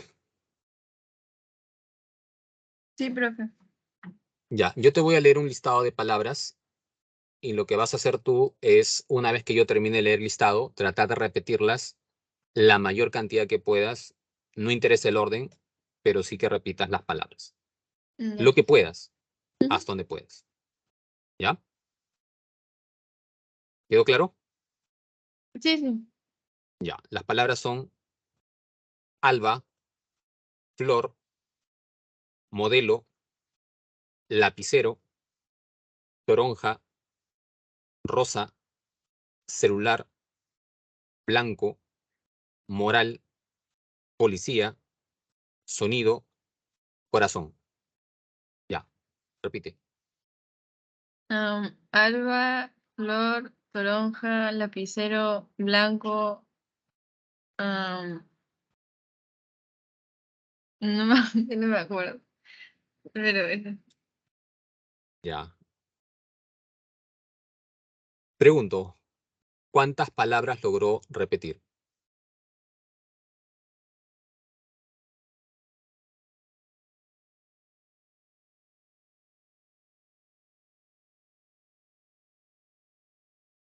Compañeros de tan...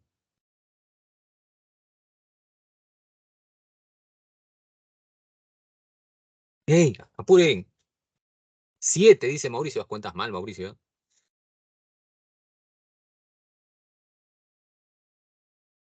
No fueron 7. 4, dice Selene, tampoco. Mira, te voy a decir las palabras que repitió, ¿no? Ella repitió alba 3. No, están fallando. Revisen la grabación, ¿ah?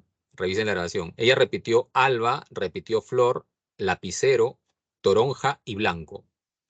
¿Cuántas fueron? 5. Fueron 5 las palabras que ella repitió. ¿Qué te decía la teoría? ¿Cuánto es lo mínimo que tú retienes a corto plazo? Lo mínimo, 5. Y lo máximo, 9. ¿No? Pregunto, ¿se comprueba o no?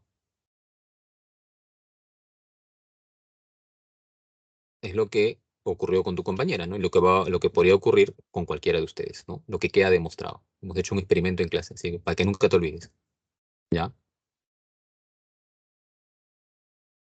¿Ok? A eso se refiere con la memoria de corto plazo. 7 más menos 2 unidades de información. Y en largo plazo, ¿qué ocurre? Alguien puede decir, profesor, entonces en largo plazo también tengo un tope de memoria, también hay un límite. Cuidado, en largo plazo no. Acá la capacidad es ilimitada. ¿Qué significa que sea ilimitada? Que no hay límites para esta memoria, no hay un tope.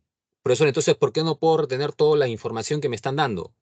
Ah, es que ahí entran a tallar algo que se llama procesos de control. ¿A qué se refiere esto de procesos de control? Para que la información llegue a largo plazo, antes tuvo que estar en corto plazo y antes tuvo que estar en sensorial. Por lo tanto, si tú, por ejemplo, en la clase no estás atendiendo y estás en otra, esa información no va a llegar ni a sensorial, ¿no? Si tú quieres que la información llegue de sensorial a corto plazo, se transfiera, tienes que por lo menos atender. Si no atiendes, esa información se pierde, ¿no? Ahora ya, alguien puede atender. Si quieres mantener esta información por un tiempo en corto plazo, tendrás que hacer lo que acaba de hacer tu compañera Alessandra, por ejemplo. Repetir información. Y lo que ha hecho es repetir las palabras para mantenerlas en corto plazo, ¿no? Pero si ahora lo que quieres es que la información se transfiera a largo plazo, acá tienes que hacer uso de algo que se llama ensayo elaborativo como proceso de control. ¿A qué se refiere eso? El ensayo elaborativo implica pues que no repita solamente a manera pues mecánica algo. Lo peor que hace un estudiante preparándose en pre es hacer lo que hacían muchos en el colegio, que repiten al pie de la letra. No. O sea, no se trata de decir, percepción, proceso que permite otorgar significado a las sensaciones. Percepción, proceso que permite otorgar significado a las sensaciones. Cuando tú lo has repetido 10 veces, dices, ya lo sé. No, porque te pueden poner otros términos en el examen con el mismo significado, pero con otras palabras. Y tú dices, no, es que así no me lo aprendí. Por eso no marqué. Ahí estás haciendo mal uso de tu memoria. Para que la información llegue a largo plazo implica pues que la persona pueda retener información haciendo uso de esto el ensayo elaborativo. ¿A qué se refiere esto? Por ejemplo, de toda la información que recibes cada semana, ¿qué haces tú con esa información además de leer? Si tú lees, posiblemente solamente se retenga un 10% de lo que lees. Pero si tú además haces uso de otra estrategia, ¿no? De otras estrategias, como puede ser, por ejemplo, el hacer mapas, el hacer esquemas, el hacer un resumen, ¿no? Esto te va a llevar a que puedas retener por más tiempo la información. Eh, si no, simplemente habrás estado en clase, atendiste, ¿no? Llegó a corto plazo, por ahí quizás leíste un poquito, ¿no? Y una que otra cosita te queda, pero más allá de eso te vas a olvidar. Entonces se refiere a eso, ¿no? Cuando se hace uso del ensayo elaborativo, de codificar la información, de hacer esquemas, de hacer mapas, en ese sentido. Mnemotecnias también podrían ayudar. Finalmente, también en memoria es importante diferenciar los tipos de memoria explícita y memoria implícita. ¿A qué se refiere esto? La memoria explícita es memoria consciente, que se puede verbalizar, se puede, por lo tanto, declarar, se refiere, ¿no? En el sentido verbal. La implícita es una memoria que es difícil de poder expresarla verbalmente. Por eso se dice no declarativa, ¿no? Por ejemplo, eh, si yo te pregunto, ¿cuál es el método de la psicología o el método científico que permite establecer relaciones de causa-efecto entre variables? ¿Cuál es? ¿Te acuerdas?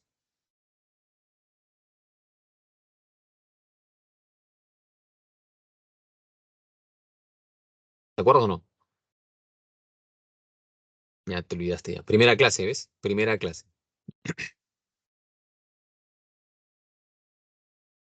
método que permite establecer relaciones de causa-efecto entre variables. ¿Cómo se llamaba?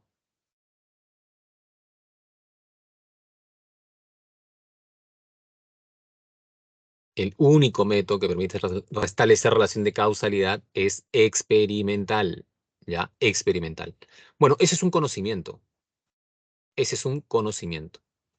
Por lo tanto, ahí lo que tendrías que hacer uso para recordar esa información es de tu memoria semántica.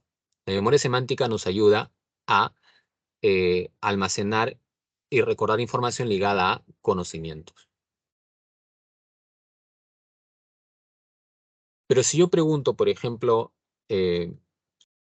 a ver,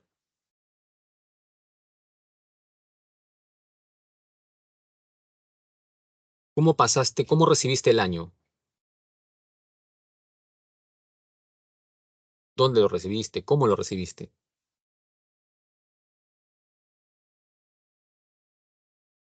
Que tú me comiences a narrar dónde estabas, ¿no? Con quién pasaste el año, cómo la pasaste, en fin. Estarás haciendo uso de tu memoria, pero de algo que tú has vivido. Eso es memoria episódica. Se llama autobiográfica. Bien. Si tú sabes nadar, al nadar también hay memoria, porque ahí hay una secuencia de pasos que tú utilizas mecánicamente a nivel de la natación, que los has aprendido. Si hay aprendizaje es porque hay memoria. Pero esa memoria no es una memoria semántico-episódica, no es que te den una teoría de cómo nadar, o sea, esto lo vas a aprender en la práctica, porque tiene que ver con habilidades motoras. Entonces, cuando uno desarrolla habilidades motoras, ya hay memoria procedimental en esa habilidad motora que ha desarrollado. Si tú sabes patinar, lo mismo, habrá memoria procedimental al momento de hacer el acto de patinaje, ¿no? Y la memoria emocional se refiere a algo que va a activar una emoción en un sujeto, ¿no? Entonces puede que de pronto algún evento que ocurre lleve a que la persona experimente una respuesta emocional ante ante un suceso, ¿no? Eh, bueno, eso en relación a esos tipos de memoria. Finalmente, recordar también que hay razones para olvidar. El olvido no es malo, el olvido es necesario, ¿sí? El problema es cuando olvidas cosas que son importantes, ¿no? Hay tres razones por las cuales olvidamos, ¿no? Por ejemplo, el decaimiento de la huella. ¿Qué pasa si un estudiante está en una clase, entiende la clase, atiende la clase, pero después de muchos tiempos sin estar en práctica, sin repasar, de pronto pues la persona se olvida? Y es lo que pasa con, por ejemplo, yo ahorita le he preguntado a ustedes algo que hemos visto en la primera semana y nadie me ha contestado. Pero en ese día dijeron, sí, sí, profesor, todo claro, ¿no? Pues, ¿qué significa? Que posiblemente en ese momento lo asimilaste, pero al no practicar, ya te olvidaste. Entonces, eso pasa a eso cuando uno no practica algo, se llama decaimiento de la huella. Otra razón por la cual podemos olvidar es cuando hay falla en la recuperación. Es decir, no se usa el código correcto que permite decodificar una información. Eh, por ejemplo, ¿no? No me gusta mucho este ejemplo que está acá, pero vamos a utilizar otro. Por ejemplo, ¿qué pasa con ese estudiante que suele, de cierta manera, leer, pero no hace esquemas, no tiene claros sus esquemas en su mente? Es posible que cuando llegue un examen, la persona diga, uy, esto yo lo leí, sí, pero ¿qué era? ¿Dónde? Y no lo ubica, se olvidó. ¿Por qué? Porque no utilizó la ruta correcta, no hay un esquema claro en ese aspecto. Y entonces eso no le permite acceder al recuerdo. Y la interferencia es cuando se bloquea el aprendizaje por algo previo o posterior a lo que se quiera recordar. Ocurre mucho en el caso de idiomas. Si ustedes, por ejemplo, alguno de ustedes, imagino, alguna vez se ha matriculado en un instituto que enseña inglés, cuando tú estás aprendiendo recién el primer ciclo de inglés, el segundo ciclo, ¿no? Que estás en el básico, y te suelen hacer diálogos. Muchas veces te pasa, ¿no? Que quieres hablar en inglés y esa palabra que ya la habías aprendido, terminas finalmente diciéndola en castellano porque te olvidaste. ¿De qué está ocurriendo? el castellano, que es tu idioma, digamos, antiguo, original, termina obstaculizando el recuerdo de lo nuevo, del nuevo aprendizaje, que sería el inglés.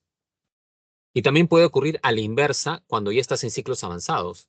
Aquel chico que ya está en, digamos, intermedio, en la última fase, intermedio no, en avanzado, en la última fase del avanzado ya para salir, terminar su carrera de inglés, puede ocurrir que de tan fluido que ya tiene el idioma, a veces palabras que tiene que decirlas en castellano, termina diciéndolas en inglés, ¿no? Entonces también hay interferencia ahí. Entonces, a eso también son aspectos, ¿no? En el olvido. Y finalmente, y con esto cierro, un minuto por favor, hay trastornos en la memoria. Hay dos trastornos que tienes que distinguir de forma clara. Bueno, hay más, pero los principales que vamos a encontrar acá son dos. La amnesia y la paramnesia. ¿Qué es la amnesia? A es sin, necia, memoria. La amnesia es una pérdida de memoria. La persona pierde información que puede ser parcial, o sea, de algunos eventos o de algunas habilidades, o global cuando hay una pérdida cuantiosa de información. Y la principal clasificación es amnesia retrógrada o anterógrada. ¿Cuándo se dice retrógrada? Cuando la persona se ve afectada hacia lo previo de la lesión. Imagínate que una persona tuvo una lesión el día de hoy, afectó zonas del cerebro, afectó su memoria. Y la persona a partir de la fecha ya no recuerda su pasado, no sabe dónde ha estado, qué pasó hace una semana, ha perdido información. Es una amnesia retrógrada, ha afectado lo previo a la lesión. Pero también puede pasar una amnesia anterógrada cuando la persona se lesionó el día de hoy, llega al hospital, le preguntan cómo te llamas, sabe quién es, dice, no, yo me llamo, supongamos, ¿no? Me llamo Alex, eh, tengo 17 años, ¿no? Estudio en la empresa Marcos, ¿no? En fin. Ah, qué bien. Mira, le dice el médico, ¿no? Yo soy el doctor, no sé, Sánchez, y regreso de acá a unas horas para poder seguir viendo cómo estás. Regresa después de unas horas el médico y le dice, ¿qué tal? ¿Cómo estás, Alex? Y Alex se queda, ¿no? ¿Y usted cómo sabe que me llamo Alex? ¿Que no me recuerdas? Conversamos hace algunas horas. No. ¿Qué pasó? La persona mantiene la información previa a la lesión, pero no puede incorporar nueva información. Esa es una amnesia anterógrada, ¿no? Es como que la nueva información se pierde. Y las paramnesias ya son alteraciones en el sentido de falsos reconocimientos. Lo más usual es el déjà vu y el jamais vu. El déjà vu, que es el fenómeno de lo ya visto, y el jamais vu, el fenómeno de lo nunca visto. ¿Qué es el déjà vu? Cuando la persona dice, esto ya lo vi, ya lo viví. La persona está yendo de viaje por primera vez a un lugar que nunca ha ido y la persona dice, no me van a creer, pero pareciera que yo ya estuve aquí. La persona está convencida de que ya estuvo, cuando realmente nunca vivió esa experiencia. Entonces, ¿qué dice? Esto ya lo vi, ya lo viví. Reconoce algo que realmente no ha vivido. Por eso es un falso reconocimiento. Y en el jamais vu ocurre lo contrario. La persona dice, no, a mí, ¿cuándo me ha pasado esto? Jamás. Cuando realmente sí le ha ocurrido. Por eso se dice el fenómeno de lo nunca visto en ese aspecto. Y un deterioro ya delicado también es el Alzheimer, ¿no? Que ya se produce cuando hay problemas en el cerebro que llevan a que la persona pueda perder gradualmente su memoria, hasta que finalmente, pues, si la persona tiene Alzheimer en grado avanzado, algo tan simple como abotonarse una camisa no va a poder, ¿no? Y ya depende totalmente de su cuidador. Bueno, muchachos, hasta ahí la clase del día de hoy. Antes de despedirme, no sé si hay alguna duda o consulta, sino ya para ir cerrando y puedan salir a su break.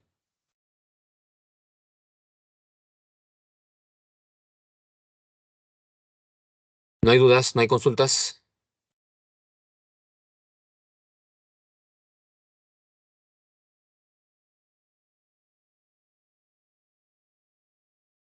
Ya, entonces ahí están las claves ya de la semana y ahí nos quedamos entonces hasta la próxima clase. ¿Listo? Cuídense mucho. Chau, chau. Gracias a todos los que han ido participando en la clase. Eso es lo que quiero, que estén participando continuamente porque así me motivan a hacer una mejor clase. ¿Ya? Listo, chicos. Cuídense. Nos vemos. Chau, chau.